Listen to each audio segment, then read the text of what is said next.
विवाह का विलाप और अनाथों का रोना सुनकर हम पाठकों का दिल न दुखाएं। जिसके ऊपर पड़ती है वह रोता है, विलाप करता है, पछाड़े खाता है। यह कोई नई बात नहीं। हाँ, अगर आप चाहें तो कल्याणी की उस घोर मानसिक यातना का अनुमान कर सकते हैं जो उसे इस विचार से हो रही थी कि मैं ही अपने प्राणधार की घातिका हूं। वे वाक्य जो क्रोध के आवेश में उसके असंयत मुख से निकले थे, अब उसके हृदय को बाणों की भांति छेद रहे थे।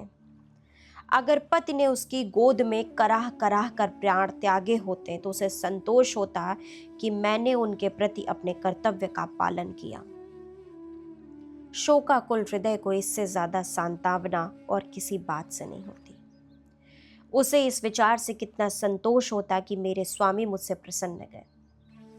अंतिम समय तक उनके हृदय में मेरा प्रेम बना रहा। कल्याणी को यह संतोष न था। वह सोचती थी, हाँ, मेरी 25 बरस की तपस्या निष्फल हो गई। मैं अंत समय अपने प्राणपति के प्रेम से वंचित हो गई। अगर मैंने उन्हें ऐसे कठोर शब्द न कहे होते तो वह कदापि रात को घर से न जाते। न जाने उनके मन में क्या क्या विचार आए हों। उनके मनोभावों की कल्पना करके और अपने अपराध को बढ़ा बढ़ा कर वह आठों पहर कुढ़ती रहती थी। जिन बच्चों पर वह प्राण देती थी अब उनकी सूरत से चिढ़ती। इन्हीं के कारण मुझे अपने स्वामी से रार मोल लेनी पड़ी। यही मेरे शत्रु हैं। जहां आठों पहर कचहरी सी लगी रहती थी अब वहां खाक उड़ती है। वह मेला ही उठ गया। जब खिलाने वाला ही न रहा तो खाने वाले कैसे पड़े रहते। धीरे धीरे 1 महीने के अंदर सभी भांजे भतीजे विदा हो गए। जिनका दावा था कि हम पानी की जगह खून बहाने वालों में हैं, वे ऐसा सरपट भागे कि पीछे फिरकर भी न देखा। दुनिया ही दूसरी हो गई। जिन बच्चों को देखकर प्यार करने को जी चाहता था उनके चेहरे पर अब मक्खियां भिनभिनाती थीं।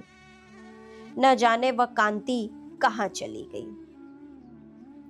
शोक का आवेग कम हुआ तो निर्मला के विवाह की समस्या उपस्थित हुई। कुछ लोगों की सलाह हुई कि विवाह इस साल रोक दिया जाए, लेकिन कल्याणी ने कहा इतनी तैयारियों के बाद विवाह को रोक देने से सब किया धरा मिट्टी में मिल जाएगा और दूसरे साल फिर यही तैयारियां करनी पड़ेंगी जिसकी कोई आशा नहीं। विवाह कर ही देना अच्छा है। कुछ लेना देना तो है नहीं। बारातियों के सेवा सत्कार का काफी सामान हो चुका है। विलंब करने में हानि ही हानि है। अतएव महाशय भालचंद्र को शोक सूचना के साथ यह संदेश भी भेज दिया गया। कल्याणी ने अपने पत्र में लिखा, इस अनाथिनी पर दया कीजिए और डूबती हुई नाव को पार लगाइए। स्वामी जी के मन में बड़ी बड़ी कामनाएं थीं, किंतु ईश्वर को कुछ और ही मंजूर था। अब मेरी लाज आपके हाथ है। कन्या आपकी हो चुकी है। मैं लोगों के सेवा सत्कार करने को अपना सौभाग्य समझती हूँ, लेकिन यदि इसमें कुछ कमी हो, कुछ त्रुटि पड़े तो मेरी दशा का विचार करके क्षमा कीजिएगा। मुझे विश्वास है कि आप इस अनाथिनी की निंदा न होने देंगे। आदि। कल्याणी ने पत्र डाक से न भेजा बल्कि पुरोहित से कहा, आपको कष्ट तो होगा पर आप स्वयं जाकर यह पत्र दीजिए और मेरी ओर से बहुत विनय के साथ कहिएगा कि जितने कम आदमी आए उतना ही अच्छा। यहाँ कोई प्रबंध करने वाला नहीं है। पुरोहित मोटेराम यह संदेश लेकर तीसरे दिन लखनऊ जा पहुंचे। संध्या का समय था। बाबू भालचंद्र दीवान खाने के सामने आराम कुर्सी पर नंग धड़ंग लेटे हुए हुक्का पी रहे थे। बहुत ही स्थूल ऊंचे कद के आदमी थे। ऐसा मालूम होता था कि काला दैव या कोई हब्सी अफ्रीका से पकड़ कर आया है। सिर से पैर तक एक ही रंग था, काला। चेहरा इतना स्याह था कि मालूम न होता था कि माथे का अंत कहाँ है, सिर का आरंभ कहाँ। बस कोयले की एक सजीव मूर्ति थी। आपको गर्मी बहुत सताती थी। 2 आदमी खड़े पंखा चल रहे थे। उस पर भी पसीने का तार बंधा हुआ था। आप आबकारी के विभाग में एक ऊंचे ओहदे पर थे, 500 रुपए वेतन मिलता था, ठेकेदारों से खूब रिश्वत लेते थे।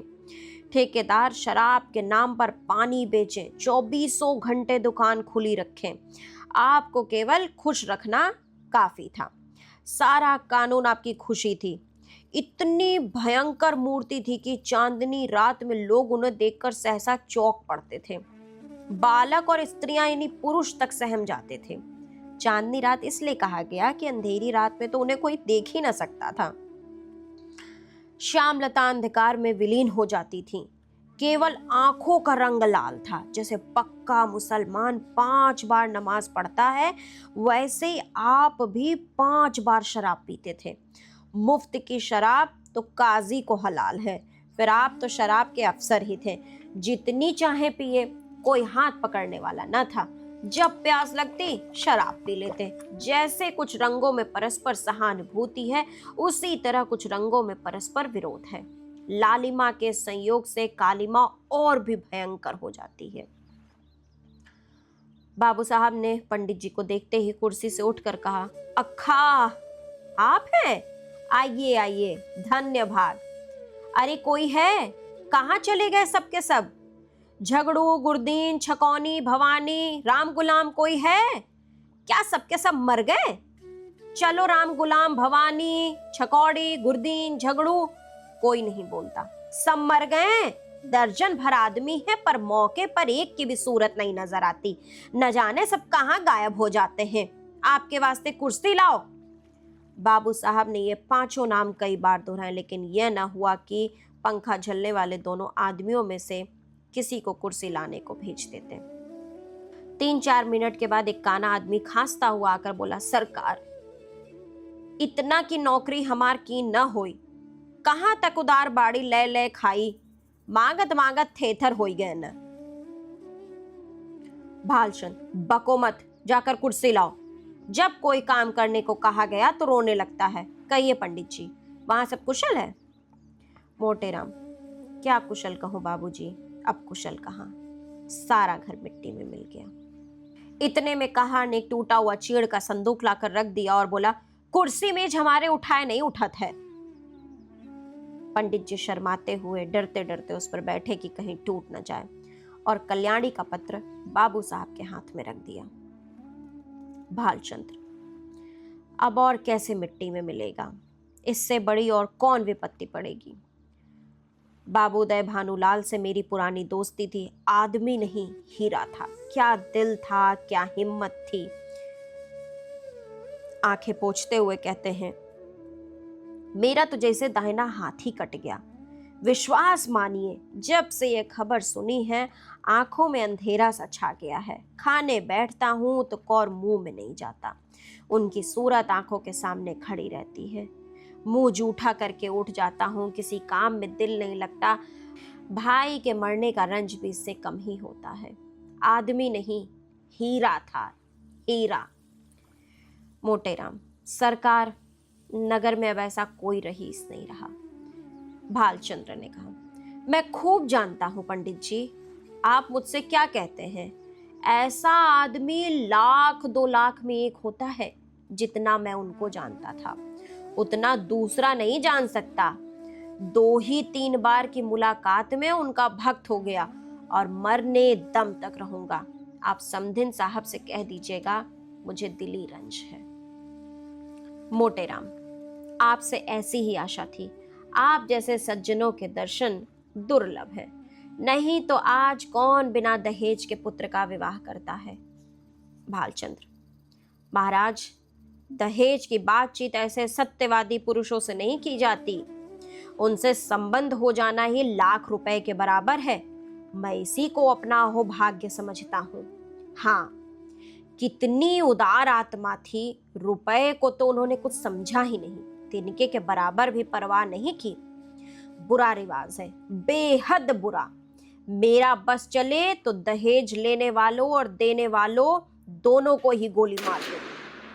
हाँ साहब, साफ गोली मार दो, फिर चाहे फांसी ही क्यों ना हो जाए।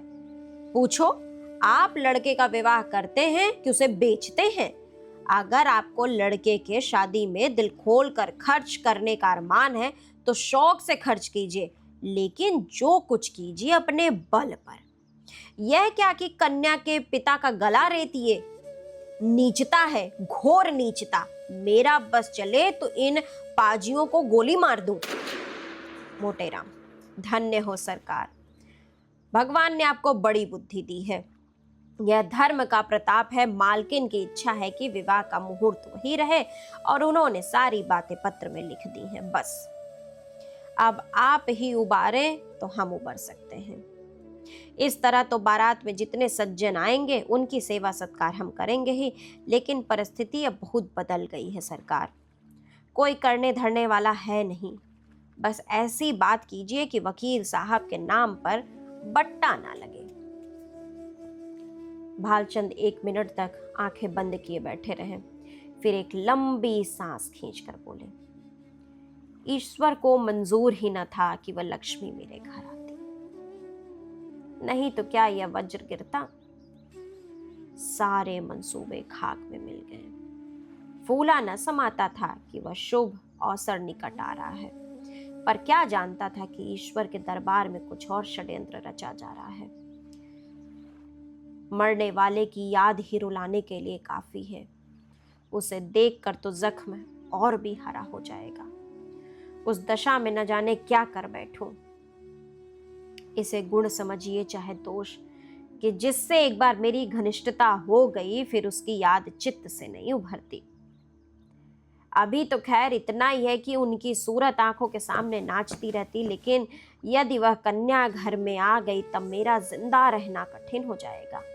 सच मानिए, रोते रोते मेरी आंखें फूट जाएंगी। जानता हूं रोना धोना व्यर्थ है। जो मर गया वह लौट कर नहीं आ सकता। सब्र करने के सिवाय और कोई उपाय नहीं, लेकिन दिल से मजबूर हूं। उस अनाथ बालिका को देखकर मेरा कलेजा फट जाएगा। मोटेराम: ऐसा ना कहिए सरकार। वकील साहब नहीं तो क्या, आप तो हैं। अब आप ही उसके पिता तुल्य हैं। वह अब वकील साहब की कन्या नहीं, आपकी कन्या है। आपके हृदय के भाव तो कोई नहीं जानता। लोग समझेंगे वकील साहब का देहांत हो जाने के कारण आप अपने वचन से फिर गए। इसमें आपकी बदनामी है। चित्त को समझाइए और हंसी खुशी कन्या का पाणी ग्रहण करा लीजिए। हाथी मरे तो 9 लाख का लाख विपत्ति पड़ी है, लेकिन मालकिन आप लोगों की सेवा सत्कार करने में कोई बात न उठा रखेंगी। बाबू साहब समझ गए कि पंडित मोटेराम कोरे पोथी के ही पंडित नहीं, वरन व्यवहार नीति में भी चतुर हैं।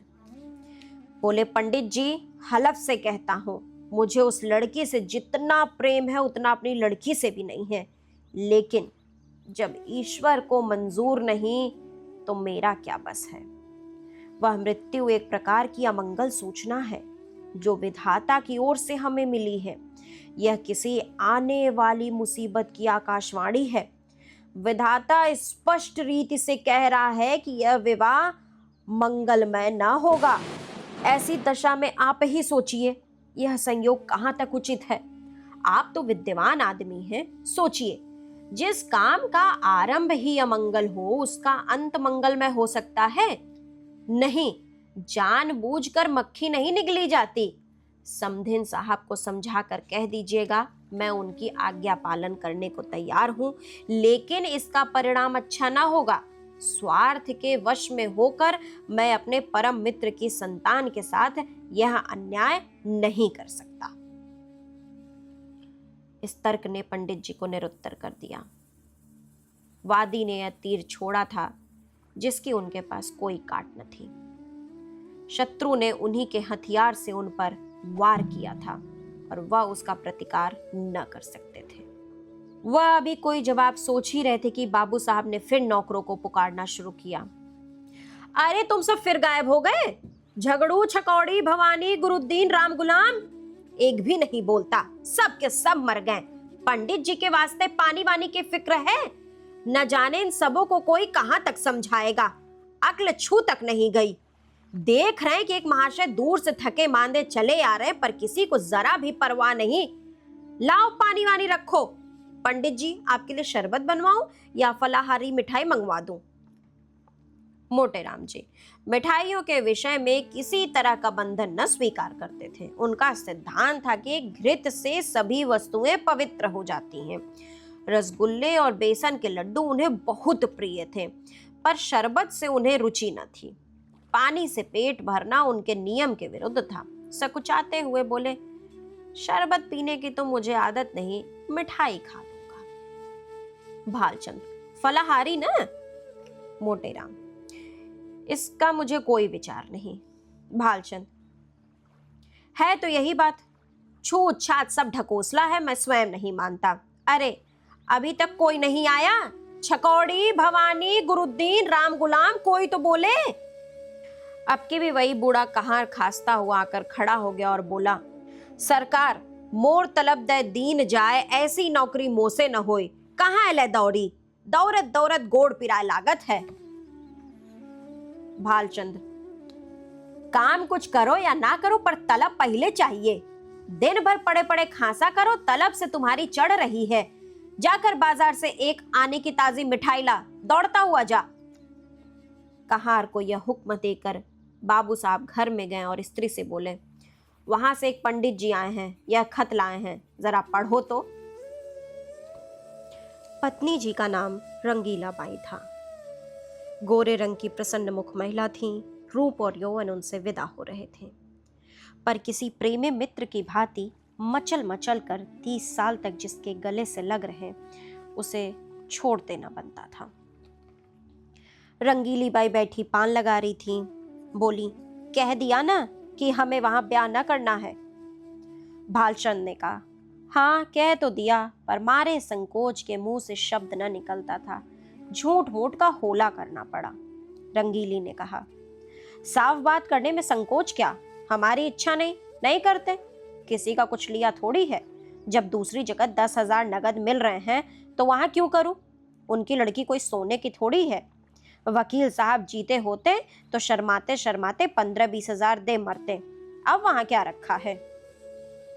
भालचंद्र ने कहा, एक दफा जवाब देकर मुकर जाना अच्छी बात नहीं होती है। कोई मुख से कुछ कहे ना कहे, पर बदनामी हुए बिना नहीं रहती। मगर तुम्हारी जिद से ना मजबूर हूं। रंगीली बाई ने पान खाकर खत खोला और पढ़ने लगी। हिंदी का अभ्यास बाबू साहब को तो बिल्कुल न था, और यद्यपि रंगीली बाई भी शायद ही कभी किताब पढ़ती हो, पर खत वत पढ़ लेती थी। पहली पंक्ति पढ़कर उनकी आंखें सजल हो गईं, और पत्र समाप्त किया तो उनकी आंखों से आंसू बह रहे थे। एक एक शब्द करुणा के रस में डूबा हुआ था। एक एक अक्षर से दीनता टपक रही थी। रंगीली बाई की कठोरता पत्थर की नहीं, लाख की थी, जो एक ही आंच से पिघल गई। रूंधे हुए कंठ से बोली, अभी ब्राह्मण बैठा है ना?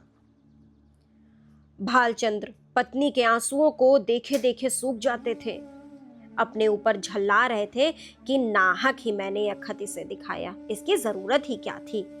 इतनी बड़ी भूल उनसे कभी नहीं हुई थी। संदिग्ध भाव से बोले, शायद बैठा हो, मैंने तो जाने को कह दिया था। रंगीली ने खिड़की से झांक कर देखा। पंडित मोटेराम जी बगुले की तरह ध्यान लगाए बाजार के रास्ते की ओर ताक रहे थे। लालसा से व्यग्र होकर कभी यह पहलू बदलते कि कभी वह। एक आने की मिठाई ने तो आशा की कमर पहले ही तोड़ दी थी। उसमें भी यह विलंब हो रहा था। बड़ी दारुण दशा थी। उन्हें बैठे देखकर रंगीली बोली, हैं, अभी हैं, जाकर कह दो हम विवाह करेंगे। बेचारी बड़ी मुसीबत में है। भालचंद्र ने कहा, तुम भी कभी कभी बच्चों सी बातें करने लगती हो। अभी उनसे कह के आया हूं कि मुझे विवाह करना मंजूर नहीं है। एक लंबी चौड़ी भूमिका बांधनी पड़ी। अब जाकर यह संदेश कहूंगा तो वह अपने दिल में क्या कहेगा, जरा सोचो तो। यह शादी विवाह का मामला है, लड़कों का खेल नहीं कि अभी एक बात अभी पलट गए। भले आदमी की बात न हुई, दिल लगी हुई। रंगीली ने कहा, अच्छा तुम अपने मुंह से न कहो, उस ब्राह्मण को मेरे पास भेज दो। मैं इस तरह समझा दूंगी कि तुम्हारी भी बात रह जाए और मेरी भी। इसमें तो कोई आपत्ति नहीं ना? अब भालचंद्र ने कहा, तुम अपने सिवाय सारी दुनिया को नादान समझती हो। तुम कहो या मैं कहूं, बात तो एक ही है। जो बात तय हो गई वो तय हो गई। अब मैं उसे फिर नहीं उठाना चाहता हूं। तुम ही तो बार बार कहती थी कि मैं वहां ना करूंगी, तुम्हारे ही कारण मुझे अपनी बात खोनी पड़ी। अब तुम फिर रंग बदलती हो। यह तो मेरी छाती पर मूंग दलना है। आखिर तुम्हें कुछ तो मेरे मान अपमान का विचार करना चाहिए। रंगीली ने कहा, तो मुझे क्या मालूम था कि विधवा की दशा इतनी हीन हो गई है।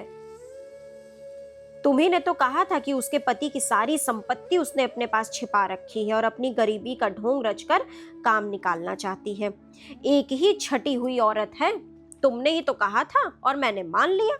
भलाई करके बुराई करने में तो लज्जा और संकोच है, लेकिन बुराई करके भलाई करने में कोई संकोच नहीं। अगर तुम हाँ कराए होते और मैं नहीं करने को कहती तो तुम्हारा संकोच उचित होता।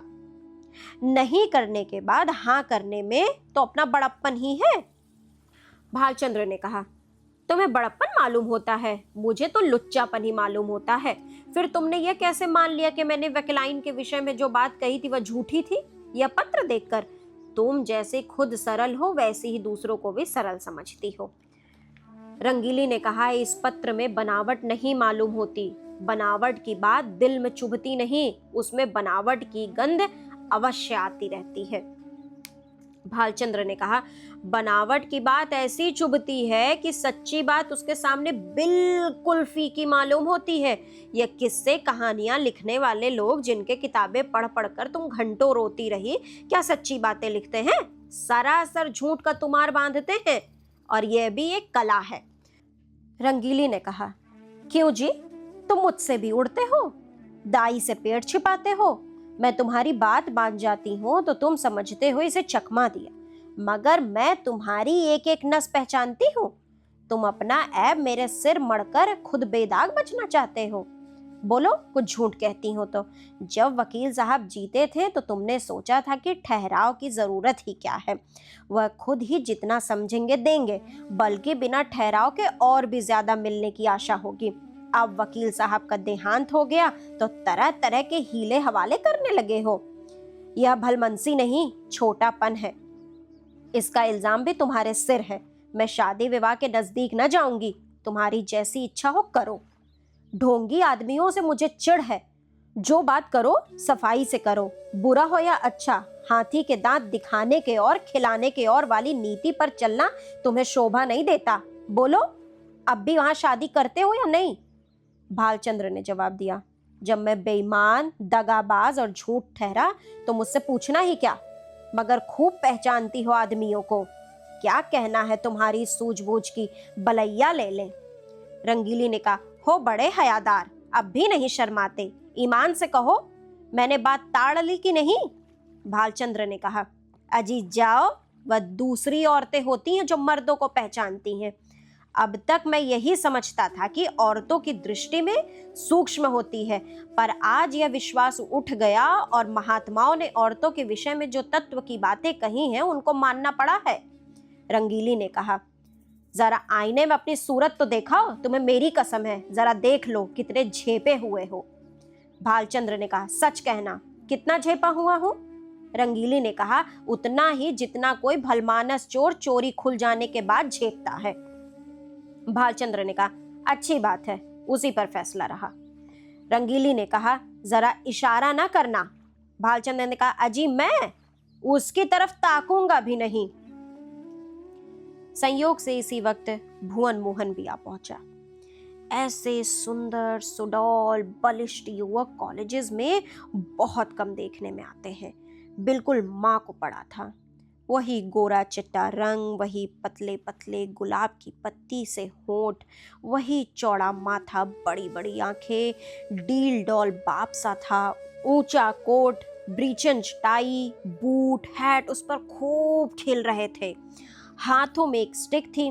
चाल में जवानी का गुरूर था, आंखों में आत्मगौरव। रंगीली ने कहा, आज बड़ी देर लगाई तुमने। यह देखो, तुम्हारे ससुराल से खत आया है। तुम्हारी सास ने लिखा है, साफ साफ बता दो, अभी सवेरा है, तुम्हें वहां शादी करना मंजूर है या नहीं? भुवन ने कहा, शादी करनी तो चाहिए अम्मा, पर मैं करूंगा नहीं। रंगीली ने पूछा, क्यों? भुवन, कहीं ऐसी जगह शादी करवाइए कि खूब पैसे मिले और न सही 1 लाख का डॉल हो। वहां क्या रखा है, वकील साहब रहे ही नहीं, बुढ़िया के पास अब क्या होगा? रंगीली ने कहा, तुम्हें ऐसी बातें मुंह से निकालते शर्म नहीं आती? भुवन ने कहा, इसमें शर्म की कौन सी बात है? रुपए किसे काटते हैं? 1 लाख रुपए तो लाख जन्म में भी न जमा कर पाऊंगा। इस साल भी पास हो गया तो कम से कम 5 साल तक रुपए की सूरत नजर नहीं आएगी। फिर 100, 200, 100 रुपए महीने कमाने लगूंगा। 500-600 तक पहुंचते पहुंचते उम्र के 3 भाग बीत जाएंगे। रुपए जमा करने की नौबत ना आएगी। दुनिया का कुछ मजा न उठा सकूंगा। किसी धनी लड़की से शादी हो जाती तो चैन से कटती। मैं ज्यादा नहीं चाहता, बस 1 लाख नगद हो या फिर कोई ऐसी जायदाद वाली बेवा मिले जिसकी एक ही लड़की हो। रंगीली ने कहा, चाहे औरत कैसी भी मिले, है ना? भुवन ने कहा, धन सारे ऐबों को छिपा देगा। मुझे वह गालियां भी सुनाए तो भी चू न करूंगा। दुधारू गाय की लात किसे बुरी मालूम होती है? बाबू साहब ने प्रशंसा सूचक भाव से कहा, हमें उन लोगों के साथ सहानुभूति है और दुख है कि ईश्वर ने उन्हें विपत्ति में डाला, लेकिन बुद्धि से काम लेकर ही कोई निश्चय करना चाहिए। हम कितने फटे हाल हो जाएं, फिर भी अच्छी खासी बारात हो जाएगी। वहां भोजन का ठिकाना नहीं, सिवा इसके कि लोग हंसे और कोई नतीजा न निकलेगा। रंगीली ने कहा, तुम बाप पूत एक ही थाली के चट्टे बट्टे हो, दोनों उस गरीब लड़की के ऊपर छुरी फेंकना चाहते हो। भुवन ने कहा, जो गरीब हो उसे गरीब के यहाँ ही संबंध करना चाहिए, अपनी हैसियत से बढ़कर नहीं। रंगीली ने कहा, चुप भी रह, आया है वहां से हैसियत लेकर। तुम कहाँ के ऐस धन्ना सेठ हो? कोई आदमी द्वार पर आ जाए तो 1 लोटे पानी को तरस जाए, बड़ी हैसियत वाले बने हो। यह कहकर रंगीली वहां से उठकर रसोई का प्रबंध करने चली गई। भुवन मोहन मुस्कुराता हुआ अपने कमरे में चला गया और बाबू साहब मूंछों पर ताव देते हुए बाहर आए कि मोटे राम को अंतिम निश्चय सुना दे, पर उनका कहीं पता न था। मोटे राम जी कुछ देर तक तो कहार की बाट देखते रहे। जब उसके आने में बहुत देर हुई तो उनसे बैठा न गया। सोचा, यहाँ बैठे बैठे काम न चलेगा, कुछ उद्योग करना चाहिए। भाग्य के भरोसे यहाँ अड़ी बैठे रहें तो भूखों मर जाएंगे। यहाँ तुम्हारी दाल नहीं गलने की। चुपके से लकड़ी उठाई और जिधर कहार गया था उसी तरफ चले। बाजार थोड़ी दूर पर था, एक क्षण में जा पहुंचे। देखा तो बुढ़ा एक हलवाई की दुकान पर बैठा चिल्लम पी रहा था। उसके देखते ही अपने बेतकल्लुफी से कहा, अभी कुछ तैयार नहीं है क्या महरा? सरकार वहां बैठे बिगड़ रहे हैं कि जाकर सो गया या कहीं ताड़ी पीने लगा। मैंने कहा, सरकार यह बात नहीं, बुढ़ा आदमी है, आते ही आते तो आएगा। बड़े विचित्र जीव हैं, न जाने इनके यहाँ कैसे नौकर टिकते हैं। कहार ने कहा, मुझे छोड़कर आज तक कोई दूसरा टिका नहीं है और न टिकेगा। साल भर से तलब नहीं मिली है, किसी को तलब नहीं देते। जहां किसी ने तलब मांगी और वे लोग उसे डांटने लगते हैं, बेचारा नौकरी छोड़कर भाग जाते हैं। वे दोनों आदमी जो पंखा झल रहे थे वो सरकारी नौकर हैं। सरकार से 2 अर्दली मिले हैं ना, इसी से पड़े हुए हैं। मैं भी सोचता हूँ जैसे तेरा ताना बाना वैसी मेरी भरनी। 10 कट गए हैं, साल 2 साल और इसी तरह कट जाएंगे। मोटे राम ने कहा, तो तुम ही अकेले हो? नाम तो कई कहारों के लेते हैं। कहार ने कहा, यह सब इन 2-3 महीनों के अंदर आए और छोड़ छोड़ कर चले गए। यह अपना रोब जमाने को अभी तक उनका नाम जपा करते हैं। कहीं नौकरी दिलवाइएगा, चलूं? मोटे राम ने कहा, अजी बहुत नौकरी है। कहार तो आजकल ढूंढे नहीं मिलते हैं। तुम तो बहुत पुराने आदमी हो, तुम्हारे लिए नौकरी की क्या कमी है? यहाँ कोई ताजी चीज है? मुझसे कहने लगे, खिचड़ी बनवाइएगा या बाटी लगाइएगा। मैंने कह दिया, सरकार बुढ़ा आदमी है, रात को उसे मेरा भोजन बनाने में कष्ट होगा, मैं कुछ बाजार से ही खा लूंगा, इसकी आप चिंता ना करें। बोले अच्छी बात है, कहाँ आपको दुकान पर मिलेगा? बोलो साहजी, कुछ तर माल तैयार है? लड्डू तो ताजे मालूम होते हैं, तौले हैं, तौल दो, एक सेर भर। आ जाऊं वहीं ऊपर ना? यह कहकर मोटे राम जी हलवाई की दुकान पर जा बैठे और तल माल चखने लगे। खूब छक्कर खाया, 2.5-3 सेर चट कर गए। खाते थे और हलवाई की तारीफ करते थे। साजी, तुम्हारी दुकान का जैसा नाम सुना था वैसा ही माल पाया। बनारस वाले रसगुल्ले नहीं बना पाते, कलाकंद अच्छी बनाते हैं, पर तुम्हारी उनसे बुरी नहीं। माल डालने से अच्छी चीज थोड़ी बन जाती है, विद्या चाहिए। हलवाई ने कहा, कुछ और लीजिए महाराज, थोड़ी सी रबड़ी मेरी तरफ से लीजिए। मोटे राम ने कहा, इच्छा तो नहीं है, लेकिन दे दो पाव भर। हलवाई ने कहा, पाव भर से क्या कीजिएगा, चीज अच्छी है, आधा सेर तो लीजिए ही। और 9 बजते बजते मकान पर आए। यहाँ सन्नाटा सा छाया हुआ था। एक लालटेन जल रही थी। अपने चबूतरे पर बिस्तर जमाया और सो गए। सवेरे अपने नियमानुसार कोई 8 बजे उठे तो देखा कि बाबू साहब टहल रहे हैं। इन्हें जगह देखकर पाला गनकर बोले, महाराज आप रात कहाँ चले गए? मैं बड़ी रात तक आपकी राह देखता रहा, भोजन का सब सामान बड़ी देर तक रखा रहा, जब आप नहीं आए तो रखवा दिया गया। आपने कुछ भोजन किया था या नहीं? मोटे राम ने कहा, हलवाई की दुकान से कुछ खा लिया था। भालचंद ने कहा, अजी पूरी मिठाई में वहां आनंद कहाँ जो बाटी और दाल में है। 10-12 आने खर्च हो गए होंगे, फिर भी पेट ना भरा होगा। आप मेरे मेहमान हैं, जितने पैसे हो ले लीजिएगा।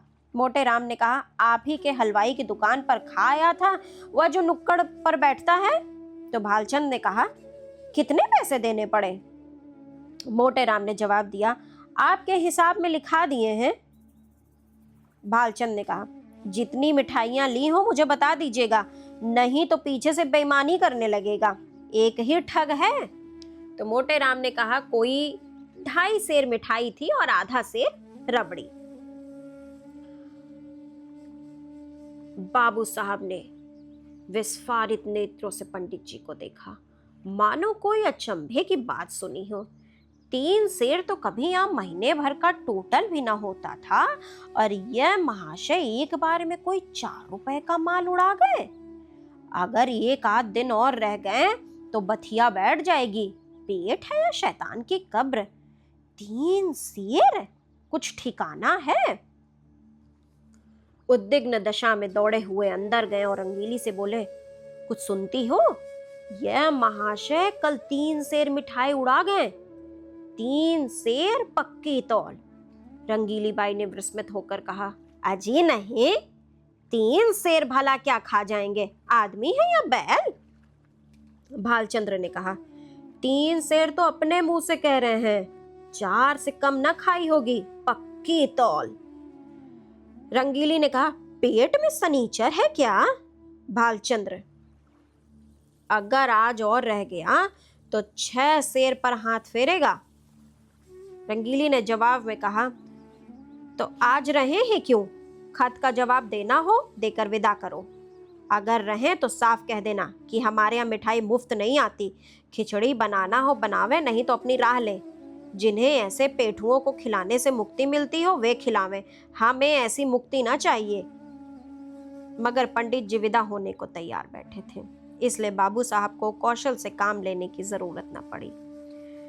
पूछा, क्या तैयार कर दी महाराज?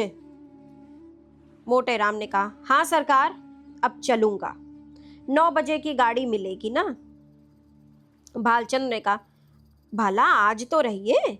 यह कहते कहते बाबू साहब को भय हुआ कि कहीं यह महाराज सचमुच न रुक जाएं, इसलिए वाक्य को यूं पूरा किया, हाँ वहां भी लोग आपका इंतजार कर रहे होंगे।